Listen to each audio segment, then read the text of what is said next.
حضرت امیر مختار ثقفی، جس نے واقعہ کربلا کے بعد حضرت امام حسین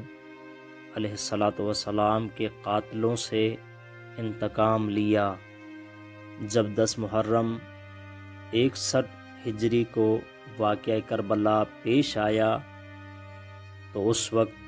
حضرت امیر مختار ثقفی کوفے میں ابن زیاد ملعون کی زندان میں قید تھے۔ اس لیے آپ 10 محرم 61 ہجری کو حضرت امام حسین علیہ السلام کی خدمت میں نہیں پہنچے، مگر واقعہ کربلا کے بعد جب آپ زندان سے رہا ہوئے تو آپ نے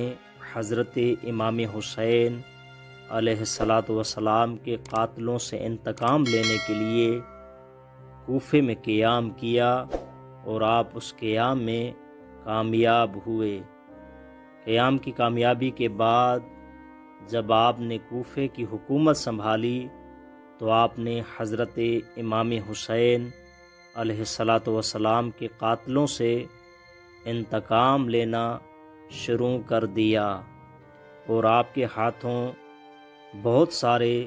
قاتلان امام حسین علیہ السلام وصل جہنم ہوئے، جن میں شمر، خولی، ابن زیاد جیسے ملعون بھی شامل تھے۔ یعنی شمر، خولی، ابن زیاد بھی حضرت امیر مختار ثقفی کے ہاتھوں وصل جہنم ہوئے۔ حضرت امیر مختار ثقفی نے تقریباً 18 مہینے حکومت کی، اور 67 ہجری کو جب مصعب ابن زبیر نے کوفے پر حملہ کیا تو حضرت امیر مختار ثقفی اور مصعب ابن زبیر کے درمیان بہت جنگ ہوئی، مگر کوفیوں کی بے وفائی کی وجہ سے حضرت امیر مختار ثقفی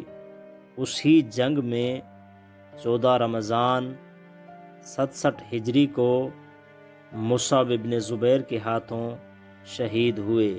آپ کی شہادت کے بعد آپ کی لاش کو مسجد کوفہ کی دیوار میں بند کیا گیا، اور جب حجاج بن یوسف کی کوفے میں حکومت آئی تو حجاج بن یوسف نے آپ کو مسجد کوفہ کی دیوار سے نکال کر دفن کر دیا۔